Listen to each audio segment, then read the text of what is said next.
on? Please don't be afraid to unmute yourself. This is a safe place. This is a safe place Hey, to. Alfred. Yes, sir. Good morning, team. I hope everybody's feeling blessed. Yeah, I'm working on a couple systems right now. I got a gentleman who's hooking up my follow-up boss to my. I decided to go with Mojo. Remember I was talking about batch dialer. I just felt like I did their trial test, and the lady was supposed to do a introduction with me and show me how to use it. She canceled. It's the first time any company's ever canceled for emergency. Just don't know why they didn't have anyone else to pick it up. But I just found that it wasn't as intuitive. I jumped on Mojo, and Mojo is pretty great. It's actually my second time ever using it. The last time I used it was about 5 years ago. But it's actually not bad. Data was okay. I did the neighborhood search was okay. I'm getting expires for sale by owners.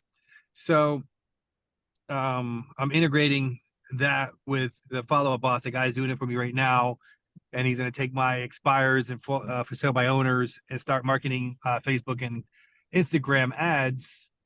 But I'm gonna shoot videos to target just expires and for sale by owners. So it's gonna be targeted just for those people in that area. So he has a system where he's going to be able to target them specifically and email them. It's going to be like a drip, to get them to, see my face. Just wanted to share that with you guys because you guys share a lot of valuable stuff with me, and I think it's really great. And I want to say I appreciate this call. It's really cool. Awesome, Stefan. Taking action. It's funny you say that. Can you guys hear me? All right, just give me a thumbs up. I'm using my wireless buds, guys. I'm trying something new. I'm a very techie, nerdy guy. What up, Gabe? Yo, what's going on? So anyways, guys, real quick. It's funny you say that, Stefan. We just signed up for Mojo Dialer. I think it was the easiest, friendly dialer to use. And I get it. Some of us use different type of technology, but it's always going to be the sales call. You need to warm up for the sales call, right? And that's the whole purpose of a question was asked this morning in the Grant Cardone room. How important is to role play? Role playing is very, very important for all of us here because we're all in sales. And how you say things and when you say things and how do you respond to objections is going to determine the call. Now, I know in this morning call at 7 a.m., I invited some of the people here in this call. A lot of the questions that were being asked to the person running the sales call, to Brandon, was, Brandon, when we start talking, they hang up on us right away. They don't let us get through the gatekeeper, right? Who is the gatekeeper? The gatekeeper is the person preventing you from speaking to the person you want to get a hold of. So Brandon discussed that sometimes, like Arlen just suggested to Rebecca, these sellers are getting bombarded with phone calls. Now, you need to separate yourself and say, you know what? Let me pull up 10 expires that are not too far from me, that I'm not only going to call, text, email, and do everything, I'm actually going to go door knock them as well. And when I go door knock them, and if they're not there, I'm going to leave some type of value behind so I can get that call back, right? So that's going to separate you from the rest. Leaving a personal letter, sending here's one thing that they do is whenever they're trying to get a hold of a company, the Grant Cardone team does a couple of things. They send out a pizza and they remove a couple slices from it. And when they open up the pizza, it says, we are the missing piece to your success, right? That engages people. Another thing that the Grant Cardone team does is they send a donut box full of donuts with a note.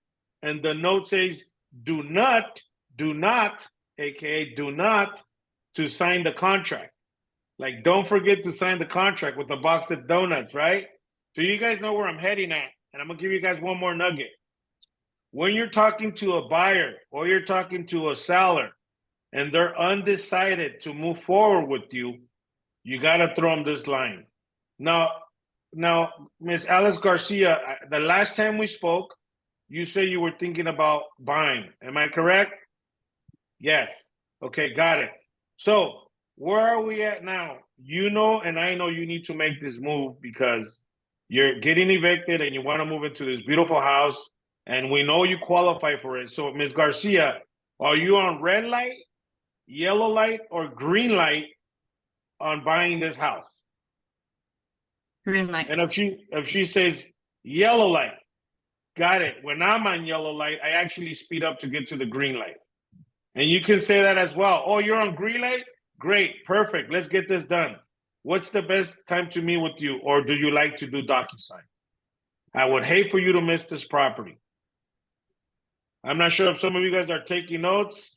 You should be taking notes because I actually started a book. I'm actually going to start taking notes on every single objection, and I'm going to make an ebook of how to handle any type of objection that's being thrown at you, and also how to deal with the gatekeeper. And believe it or not, guys, most of the objections that we're getting are complaints. They are not objections. And one more thing before we move on is an objection sometimes is a condition. Now, a condition could be, hey, Gabe, the house didn't sell, but I'm going to go ahead and relist it with the same agent because she's my wife's cousin. So that's a condition. That's blood is thicker than water. They're not going to give you the business, somebody who's not related to them versus their family member or friend. So you got to move on from that. It's nothing personal. It doesn't matter how good you are on the phone. So we need to start identifying what is a complaint, what is a real objection, and what is a condition, right? So keep that in mind, guys, when you're making your calls. Another thing you want to do real quick on my morning call, and I took a lot of notes, is we got to warm up. What does that mean? You guys notice when there's a basketball game, a baseball game, even boxers, when they're before they go box, they're shadow boxing in the room. They're warming up. Baseball players, they're playing catch in the field, throwing back and forth. Or what are basketball players? They're shooting hoops before they play the game. You guys are sales athletes here. You guys are salespeople. This is a game. Make it fun. Warm up. Get your reps in. Role play with each other. Role play with other people on Clubhouse. There's role plays going on throughout the whole freaking day. And I got the links if you guys want to join it. But I just wanted to drop those little nuggets. Does anybody have any questions or any role play they want to handle? And just full disclosure, if you guys survive August 17 and you're here, we're doing good, right? We're all still getting paid, right? We're all breathing. We're all here. We all still have a pulse. Not the end of the world. So anybody, unmute yourself. Anything you want to discuss? If you have an objection, raise your hand, or a role play or a question. I'd like to discuss the presentation of the buyer broker agreement. I just went through this on this weekend, and they signed it, but there was a lot of pushback at first. Okay, got it. But I pushed back too. So I basically said, yeah, we don't work for free. It was always included in the sale. And now it's just structured differently. But there's so many if, ands, or buts to this buyer broker agreement where it's kind of like a listing agreement, but on a listing agreement, you can have variations of the commission, and on the buyer broker, you can't. They're not until they change it. Maybe they'll change it someday. So it's like you put your commission, but you say to them, okay, well, I'm not gonna let a transaction die because a seller says they're not going to pay the full commission or compensation that you and I have an agreement with between each other. And then it becomes a murky gray area. Well, how much will you go down? And it all depends. It depends on the how much work you've put in, how much the total transaction is. So it's like, how do you answer a question when there's no real definitive number or answer? That is a great question, and today we're going to give you the answer for it. So easy. I know I have a lot of heavy hitters in this room, and you guys know who you are. You guys can unmute yourself if you guys want to chime in and help Lisa. Lisa, now real quick, what state are you in? I'm in Arizona, in Phoenix. You're area. our sister neighbor, Arizona. Got it. Oh, So, okay. so we're here in California. Most of us are here in Cali. We're all spoiled here. So is this so the conversation is you're talking to your buyers, right? Is that what I'm getting? Yep, I was out, about to show homes and she signed it, but at first she didn't want to. She wanted to take it home and look at it. I said, okay, that's fine. You go home, look at it, and then we'll reconvene next weekend. Got it. So here's what I would do. First, you want to build a But report, she didn't. right? She signed it. I got her to Okay. sign. How But did it- you meet this? How did you meet this client, Lisa? I met her over a year ago when I had a rental listing and we spent a lot of time talking. She ended up, not renting it, but apparently she saved my name and she liked me and she wanted to work with me. So she called me. Beautiful. Yeah. Beautiful. So that's where I was heading. So you'll have some type of rapport with her. Yes. Okay. So here's what I would do. Since you already have a rapport with her, you want to educate them a little and bring them value, right? So what's your client's name? Hannah. Anna? So say, hey, Anna, Hannah, right, with the H, Hannah? H. Yeah, Hannah. Okay. Hey, Hannah, how are you? It's nice seeing you. Hey, before we go see these houses, there's some things that change with the whole NAR. I'm not sure if you knew about what happened, but don't go too much into it, right? You just want to educate them a little bit. There was this huge lawsuit where there was a buyer representation and commissions, blah, blah, blah, blah. I brought some documents that me and you can go over that pretty much says that I'm representing you and I'm protecting you and that me and you are going to be loyal to each other. Now, there's two types. There's one where I can show you one property and there's one where I can help you for the next I believe it's 90 days, right, Alex Garcia? I'm still new on this too as well. Alex, go ahead. No, that's correct. I think I would emphasize that, the commission that you're indicating there, it really is, your goal is to get it covered completely by the seller. I did. I did. However, there's times where the seller might come back and, at that point you can decide what's fair.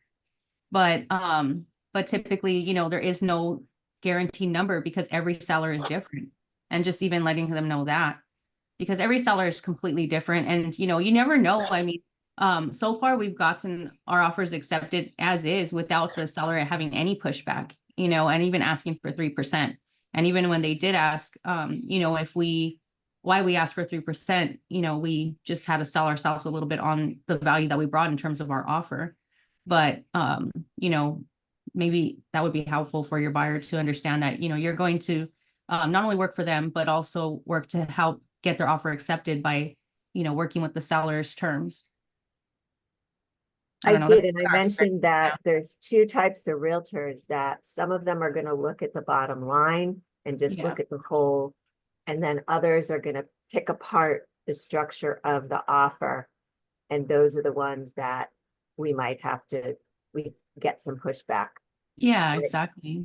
So I think in time the conversation will be easier. I think right now it's just so new still, but I think you did a good job, especially being that, she trusted you enough to sign it, because really at the end of the day, you're going to, make the best offer for the scenario at hand and for the seller at hand. Okay. Yeah, I just wondered if most sellers aren't really, like, they're aware that they have to pay something, but so far so good. We'll see how it goes. Alex, what about saying it in this way? Because I said it with a buyer of mine recently. Mhm. I said, look, historically, sellers have always paid for the buyer's agent's commission. Yes. Through law, things are changing, so there are some sellers that aren't offering commission. But at the end of the day, before we open escrow, this contract that we have is negotiable. So I want to know that before we open escrow, we're gonna have this settled. So whether it's gonna be a deal breaker or not, we're gonna make sure this is settled. But my goal is to make sure that you get the house that you want. Yeah.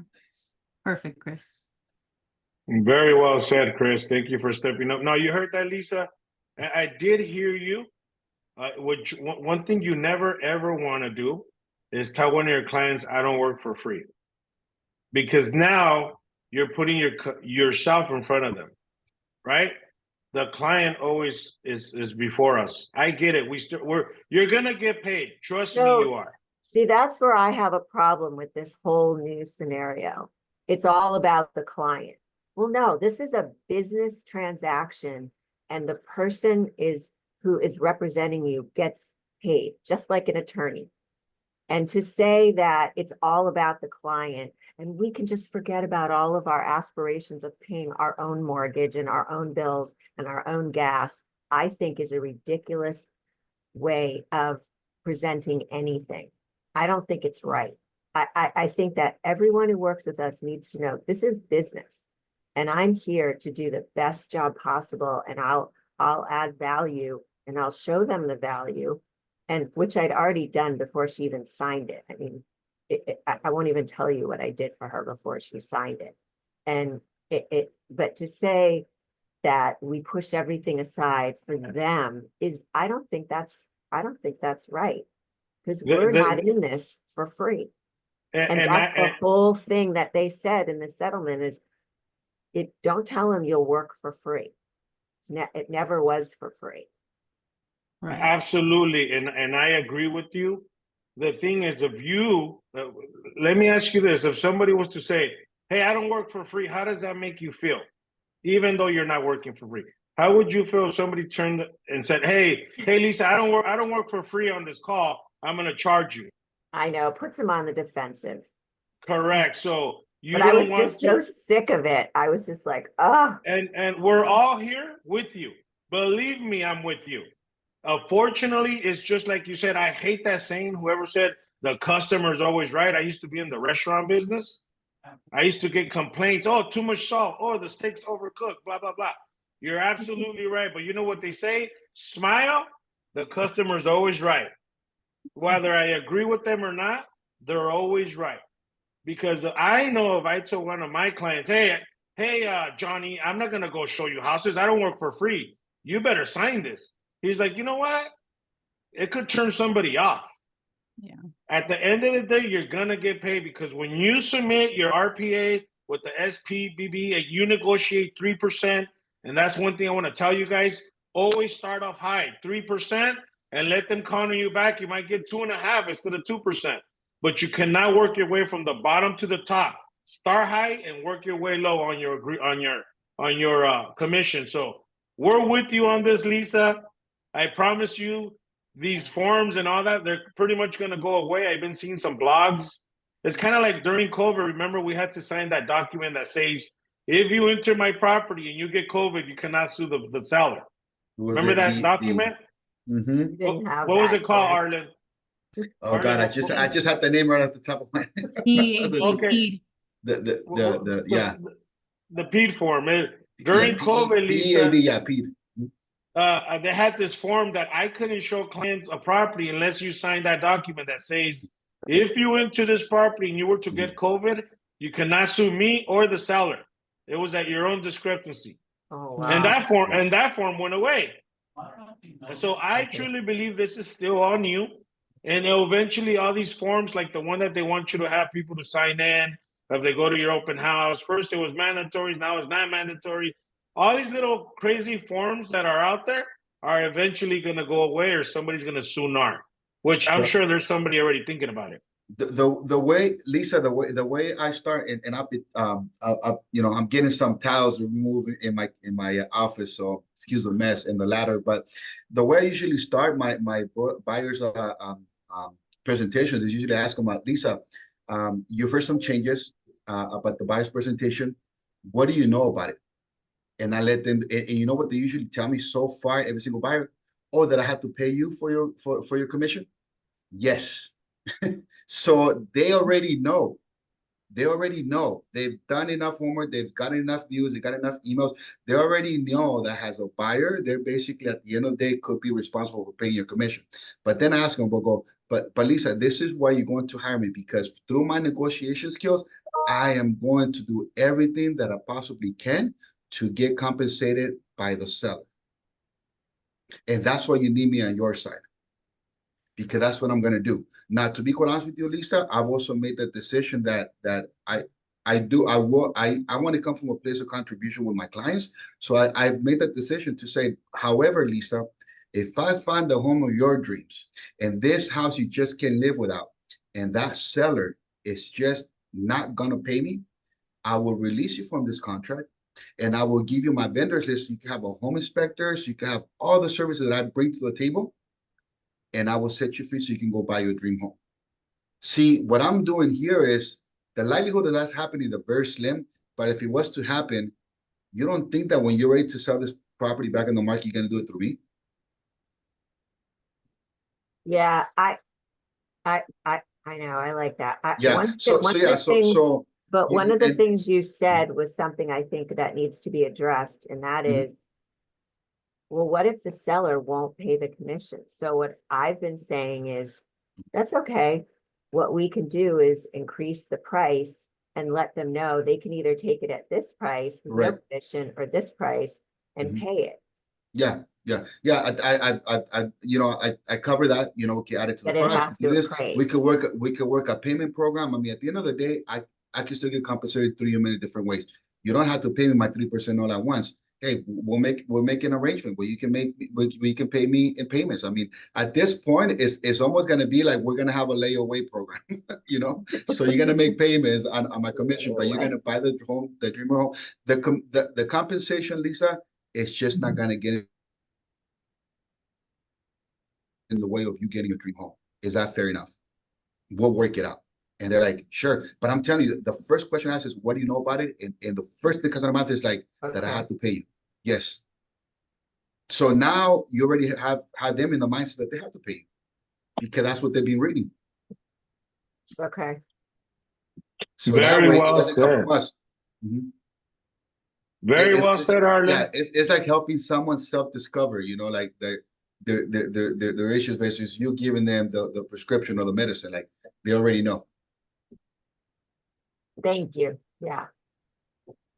Absolutely, Lisa. I hope you got some nuggets from there, and I can't wait to show this client more houses and put her in escrow. Please come back with that. Thank you. Awesome. Thank you, Lisa, for stepping up. Anybody else has any questions? Any role play you want to do? Anything that's holding you back from making that call? Please Alfred. now. Hi, Hello. Alfred. This is Maria. I came in the call when some guy was talking about expires, follow-up boss, in the Mojo dialer. So Yes. is that the only way to get numbers for expires? Absolutely not. So here's we go. Okay. So is that who you want to target, Maria? Yes. Okay. So an expired and a for sale by owner is low bearing fruit, right? These are people that are raising their hand. One of them is he wants to sell, the for sale by owner wants to sell without paying a commission to save himself money, but they're still paying a buyer's commission, but not a listing agent commission. And expired is somebody who raised their hand and their home did not sell. And it sells for a lot of reasons, but the top 3 reasons why an expired does not sell is the price. It's overpriced. That's one. Number 2, the condition of the house. Is the house in good condition? And number 3, unfortunately, I don't like to talk about agents, but the agent. And what does that mean, the agent? The agent could be from out of the area. They're not doing any open houses. They're not servicing the client. They didn't do professional pictures. They did iPhone pictures, et cetera, et cetera. But those are the 3 top reasons why the house did not sell and it went into expired. So remember, Maria, if you're going to be calling this type of client, because remember, you got to find the market in this market. You got to understand that an expired is very upset. They're very upset that their house didn't sell. A lot of people intruded their home, went through their personal space, or a lot of them had plans to go to a new job and their property didn't sell, and now they lost their job, or it could be a lot of reasons. So these people are pretty upset. And the next day, guess who's calling them? I want to believe there's hundreds of agents calling them trying to get their business or just trying to get the listing, lying to them that, hey, I have a buyer for you, right? So does that make sense, Maria? I'm not sure if you can hear me, or you can unmute yourself at any time. Yes, it makes sense. So my question is, so the way to get those numbers for the expires is only through the Mojo dialer or what? No, Numbers? no, or- that was just me explaining now. Now, to answer your question is, how do you get expires? There's a couple reasons. If you want to get them for free, you talk to your title rep. Now, I don't know who your title rep is. And if you're working with somebody, if you don't have one, reach out to me. Your title rep could email you a list daily, right? Your title rep. That's one. Number two, you can also go look for them on Zillow. There's a lot of expires on Zillow. Number three, you can pay for a system called My Plus Leads. They're only $49 a month. It's very cheap. And they'll email you a list. They'll email you a list of expires and withdrawals and cancels and for sale by owners, depending what list you want to call. And they all have a cost, but the cheapest one is $49 a month. And you get at least, I would say, at least a couple thousand expires monthly. So that's where you get your expires from. Okay. Zillow, if you want to go search them. My Plus Leads is the company that sells them, is the cheapest one, My Plus Leads. And of course, your title rep for free. Does that answer your question? Yes, it does. Thank you. Yeah, and don't forget, once again, those are the tough ones to call, but those are the best ones that pay you faster. Those are the people who hadn't raised their calls. So I'm gonna be cheering for you. Let me know on the next call. How did that go?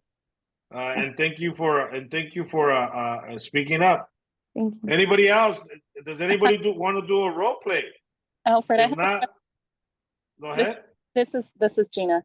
I just have a question. I have a seller who is wanting to sell, but it's more like a vacation home. So it's just access to the vacation home. And she's got an idea that I think she went on Zillow and she saw that the price like 500,000 and she wants to sell it for 280. Then I went and I ran I ran like the comps and I saw that everybody else that is selling, their timeshare in that same facility is selling like for 15,000.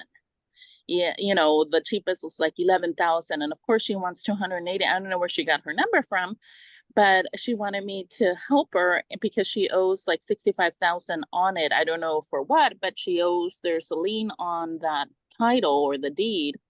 But again, no one can live there. It's just the timeshare. I don't even know how to talk to her, going from 280 to showing her all the comps to seeing how much, her timeshare is really worth.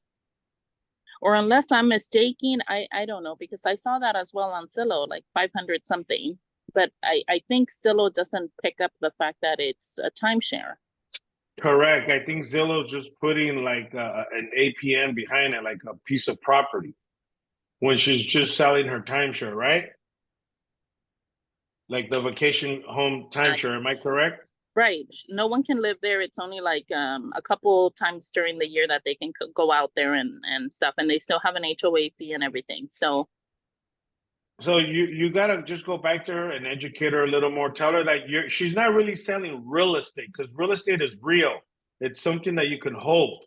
What she's selling is a space, time to access that property. So I just think you need to educate her a little more, and also show her what other people are selling their timeshares for. It's just a follow-up call. You just gotta be a little patient and bring her more, like they say, you have to learn to earn, right? You just gotta bring her a little bit more education, bring her a little bit more value, and sit down with her and just walk her through it. Because I think she's stuck on what she saw on Zillow. And once again, Zillow's putting an asset behind it. Zillow's not comprehending that it's not an actual piece of real estate you're selling. It's you're selling time and you're selling space. Now, Arlen, raise your hand. Arlen, go for it. Okay, I'm sorry, who was that? The question with the timeshare? Gina. Gina, you know, one thing that I've been using quite a bit and everybody has lately is that ChatGPT, right? So while you were asking for it, you know, because I've never really done any timeshare, but I just asked her like, hey, I'm a real estate agent in California, and I have a client that wants to sell a timeshare. How do you go about pricing this property? And the first thing you told me is evaluate the type of timeshare it is, because timeshares are different, right? You can get timeshares in different places and so forth, but also it says check comparable sales, and where it's telling me to go check for comps is red, like the color red, weak. Timeshare users, it's like a timeshare group, and there's people selling timeshares there, so you can get an idea of what it's worth. But if you just want to go to ChatGPT and just ask them that question, it's gonna more or less guide you where to go. That's awesome, Arlen. I'm kind of glad you brought up ChatGPT. I did a training yesterday in our office, and I show everybody how to extract all the emails from reverse prospecting on the MLS and how to make a list of those emails so that you email blast all those buyer agents the listing that they sent to their clients, and you retarget them. Because if you try to do it through MLS, you're gonna do it one time at a time. But if you use ChatGPT, you copy everything, paste it on ChatGPT, and you tell ChatGPT extract only the emails and put them in a list, it'll do it for you. So that, guys, don't forget, ChatGPT is kind of like a genie in the bottle. You just gotta rub it the right way and ask the right question, and it's gonna give you that wish, just like Arlen just said. Does it make sense, Gina? Yes, and to just add one more thing, yesterday when you talked about it, I went and I was downloading, I was looking at the subscription fee.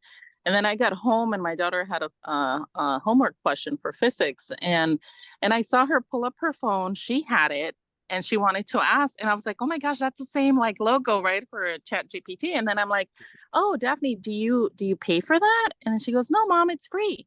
And I was It's like, free. oh, There's a free version of it. yeah. Yeah. So she goes, no, I downloaded it. So I just thought I would mention that just so that people know. I don't know how to get the free one still. We just had that short conversation because she had a test today. So I didn't want to ask any more questions and keep her time. But anyways, there is a free version just so people are aware of that. That's it. That's you. awesome. Yeah, next time we see you, Gina, we'll show you how to download it. Once again, guys, technology right now can do everything for you. You got to take advantage of it. If you don't know how to use it, come see me. Come go see your manager at your office. But you got to get educated on ChatGPT. Now, I know some people are driving right now. Some people have their cameras off for whatever reasons. Probably you're at the gym, you're getting ready, you're cooking, and I get it. It's all good. If you have any questions, you could post them up in the chat here on the chat on the left, right hand side, or wait a minute, my right. Yeah, you're right. And post any questions you have or anything that's going on in your life that you're stuck and you want to make this call, but you don't know how to call that prospect or that your cousin or somebody, and you're not making that call.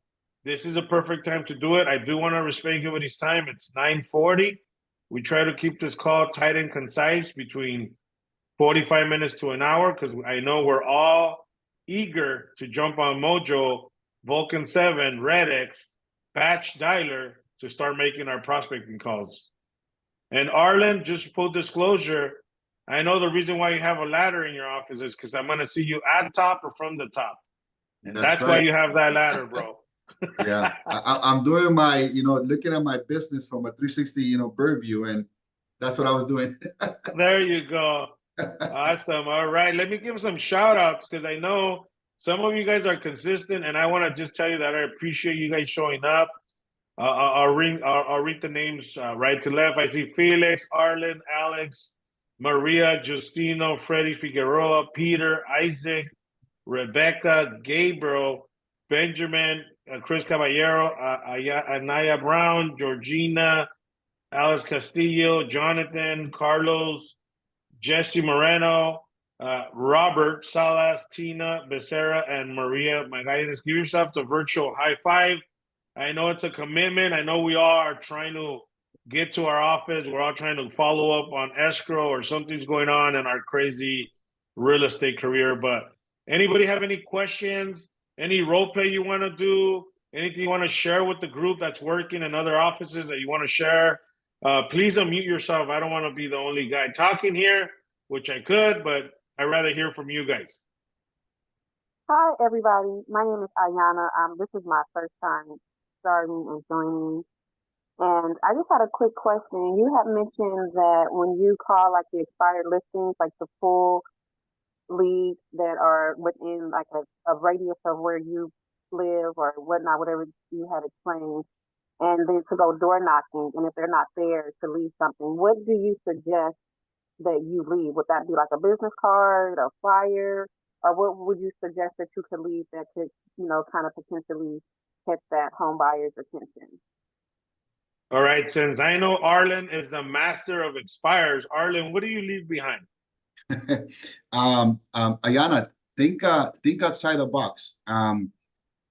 What the times that I did extremely well on expires, I had a system, and I had a system with calling them, visiting them, emailing them, and mailing them 3 times before I actually gave up on that local expired, just the local ones, the one in my area. And what I did is I started getting creative with the stuff that I would leave behind.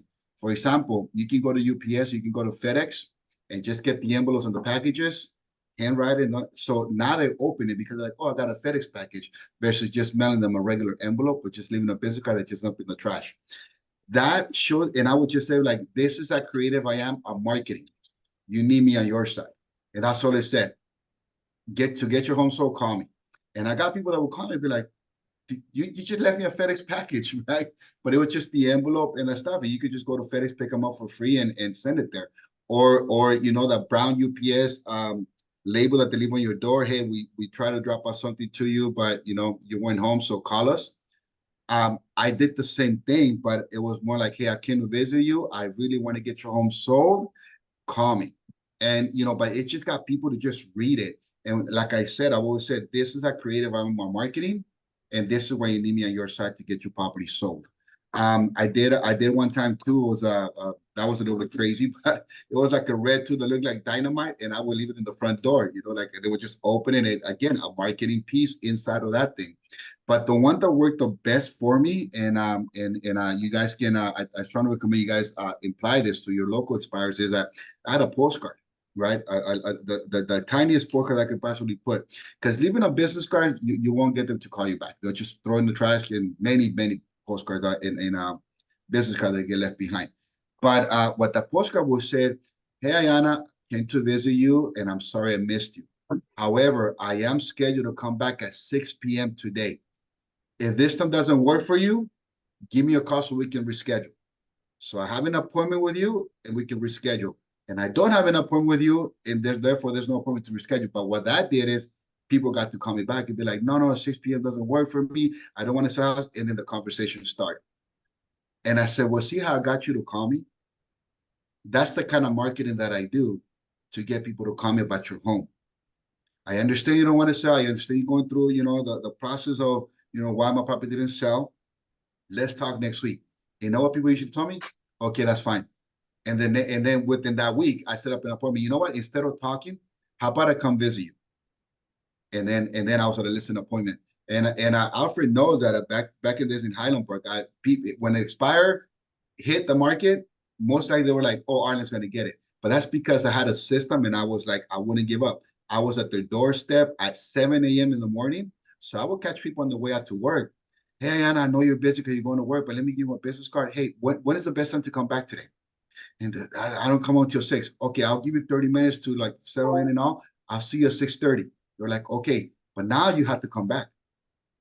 Now the postcard, if they don't call you back, you better be there at 6 because you just told them you're going to come back. So you have to, get all that, but get creative. Just get creative with it. Have fun with it. And that way, because you're having fun with it, getting creative, and you just want to do it over and over and over. It's like, I got to go visit another expirer that's going to tell me to never come back again and never this and never that. That monkey, that drunk monkey is going to be telling you not to do it for so many reasons. But when you're having fun with it, you actually look forward to doing it. I used to look forward for expires. Please let there be some expires today. And the beautiful thing about that, Anaya, there's always expires, even if you look 30 years back. Yeah. Another thing that I do, you heard Arlen's techniques. I know Arlen has those techniques because he used to be a club promoter like me. And when you're a club promoter back in the days, and there was no Facebook, Instagram, TikTok, we used to use the party line. It was the party line. It was the line where everybody would call and say, hey, we're going to have a party here on Friday, a ditching party. Make sure you bring some beer and some helium balloons. Or once MySpace, I am sure all of you guys here were a part of MySpace. Then MySpace came up, and then everything changed. But one thing that I do is, because we target notice of defaults, which is just kind of like somebody that's losing their property and we want them to call us back, was I leave a yellow envelope that I buy on Amazon and a stamp from Amazon that says final notice. And I go to their house, and if they're not there, I put in the envelope, I put a letter saying, hey, give me a call back. I'm trying to save your house. Let's exhaust these options. I put it in the envelope, close it, stamp it, put it in their door. You do not want to put it on the mailbox. That's federal. You can get in trouble for that. You want to widget on their door, widget in there if they're not there. And believe me, they're gonna call you back, because if anybody knows here that has warrants, I know you got a letter on the mail that says you have a bench warrant, you haven't paid his tickets. Normally it's on a yellow envelope. Or you're being served because you haven't paid child support. It's in a yellow envelope. Right, Benjamin? But for the most part, all of you guys, those are techniques. Arlen, do you happen to have, I'm just gonna throw it out there, do you happen to have that postcard? Well, somebody asked a question that says, are the postcards pre-printed or handwritten? Tina. Pre-printed, Tina. I was just I forgot the size, but it's basically you can do like 3 postcards on a regular paper, and it was just pre-printed. I used to order like thousands of them at a time, and I would just go put it. They're really inexpensive now, especially nowadays with all these printing companies online. You could probably get 1,000 of them for like $50. And just have them ready, and it will just be ready for me to hand out, handwrite, the time frames that I was going to go back with them. You got it, Arlen. Maybe we'll ask you for that PDF, all the wording. Now, once again, guys, I do record these calls because I go and play them back, and I'm going to steal those nuggets, just exactly these nuggets. If you guys want the playback, just text us your email, and we'll get you the full recording back to you, and you could do reels, you could do all kinds of stuff with the media, of course, try to get more nuggets out of it. Once again, I try to respect everybody's time. Now, Anaya Brown, did we answer your question? Yeah, yes, you did. And you said to send a text. Like, what number do we text that to, like our email? Okay, here we go. We'll put it right here. I think the best thing is to text it to this number, and we'll send you the recording once it's uploaded. I just posted the number. Please, no spam calls. Don't try to sell me anything. I am the gatekeeper. You're not going to go through the door. Other than that, I'm super excited. All of you guys are here. Once again, guys, I get it. The interest rate has gone down. I haven't seen a lot of movement since that rate has gone down. I know a question that was asked was, and I got a text, I won't say their name, is a lot of people could and could not be waiting for the election. I don't want to get into that type of subject, but don't create your own objections. Don't tell yourself that there's no business being done out there, because now you're listening to the drunken monkey. That's what Arlen calls it. But don't get too caught up on that. So real quick, next call, we're going to talk about the lucky 7, because I always try to give value. What are the lucky 7s? So the lucky 7s is people that are most highly to sell their properties for several reasons. I'll say a few. People that are getting divorced, they need to sell. Affidavit of death, probate, expires, for sale by owners, NODs, right? Those are some of the people that are most likely to sell, and you want to be in front of these people because you want to get listings. Now, when you get the listings, it's actually a little easier than to working with buyers, because like Lisa says, sometimes they don't want to sign, they're scared, you don't think they could pay your commission. And I always say, if you're getting listings, you're pretty much lasting a lot longer in this market. But just hang in there, continue to show up to these rooms, because in this room, there's a lot of value here. if I was to put the value on the 27 people that were here now, there's 21. You guys have 100 years of experience here. Now I want to hear from Jesse. Jesse, go ahead.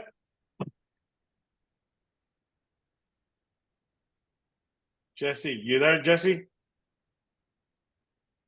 I think Jesse got scared. Is Robert here? Mr. Robert Salas? Present. Alfred, I'm here. Sorry about that. I was on mute. I couldn't get off fast enough. All right, real quick, we'll go back to Robert. But Jesse, go ahead. What were you asking me, Alfred? I'm sorry. I was trying to focus on getting off mute. I was asking you, what are you seeing out there? Because I know you go to a lot of offices. You don't got to name them. What are you seeing out there that agents are starting to pivot? What are they doing? Well, right now they're trying to they're running around crazy, scattering because they don't have the proper training.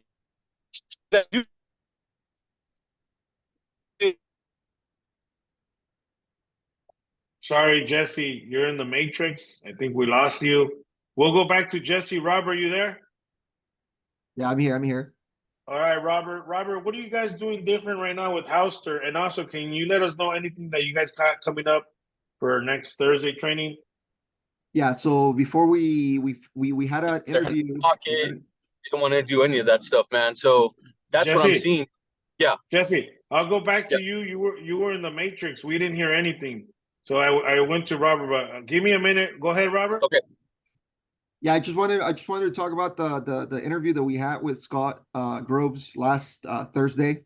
He did talk a lot about how to be omnipresent, how to be famous with your top 50, get more referrals, get more business. So if you guys haven't watched that, if you guys weren't part of it and you guys want to watch it, it's up on our Facebook group, YouTube channel, Real Closers. And in the next couple of weeks, we have another guy coming in for another interview. So it's going to be myself, Alfred, David. We're going to be bombarding them with questions, and we want you guys to be there. We're bringing in Tristan Almada. Some of you guys know, he's been doing a lot of marketing lately, video marketing. He's doing a lot of different little things right now, and he's going to talk about exactly what he's doing to build his business.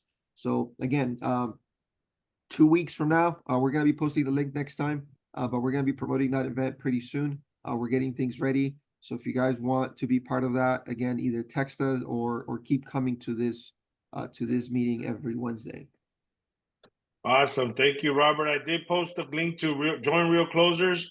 There's a lot of free stuff in there, guys. Take advantage of all the free stuff in the join the Real Closers community. Back to Jesse. Jesse, you there? Hopefully he's back from the matrix. We'll give him a few seconds. All right, I'm back. Sorry about Alfred. No, what I see out there at some offices is agents that get the training, right? Now the training's given in a special way because you guys have sat down and put it together, but some agents want to get the training, they want to critique it their way, and obviously their way's not working completely. So don't try to critique it into your way, your training. Get the training, use it, implement it. You might want to make a slight adjustment on how you pitch it, but don't try to change it around. Then there's agents that don't want, that complain that there's no training, but yet they don't want to reach in their pocket. And sometimes it's free, like here, but there are sometimes you have to pay. And those are the agents that don't want to pay. And you got to invest in yourself. So there's offices that are giving the training like you guys. And I think you guys are top notch when it comes to that. But again, there are agents that are not wanting to train, and there are agents that are still doing open houses by themselves. They don't want a lender there. I have no idea why. Some of them just try to wear two hats. They want to set up, their buyers for disappointment. When how do you know if they qualify? Don't throw down payment assistance at them. Don't throw all these programs at them, and you have no idea if they qualify. So that's what I'm seeing. For me, I can talk to a client, I can ask them a few questions, and off the top of my head, I already know that they're going to qualify because I've been doing it for that long. But if you're an agent and you're only wearing one hat, don't try to wear two. because you're going to set yourself up for disappointment. You're going to set your buyer up for disappointment. Get the training, implement it, and just run with it. Got it, Jesse. Thank you so much for sharing. Anybody else want to share before we end this call for today? Once again, we did post to join the Real Closers community. It's a community, and there's so much free stuff in there. It's super cool to be part of that community, and we make announcements and anything that's going on. Anybody else want to share anything before we end this call? Well, once again, guys, for those people that are in Rancho, anybody in this call into flips? Anybody? There's events going on everywhere. Be careful when you guys go to these meetups and all that. There's a lot of communities out there that are charging people. Do not pay anything. Don't get involved in that stuff. You got to do your research. You got to make sure you find a coach and a mentor, which I strongly advise you doing, because everybody needs a coach. Even Kobe Bryant had a coach.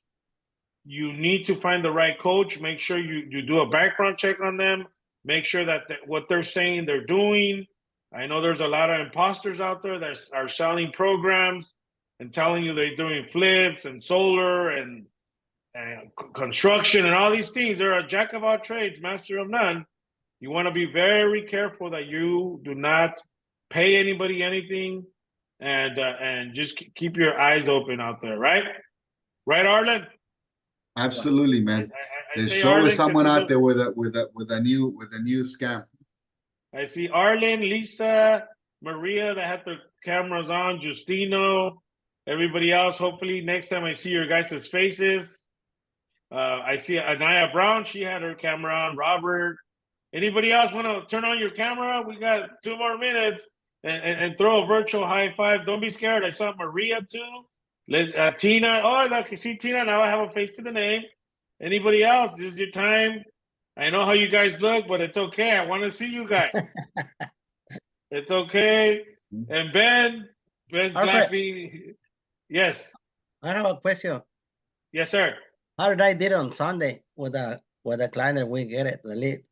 How did you do? Yes, show me. Be transparent. Show me the truth.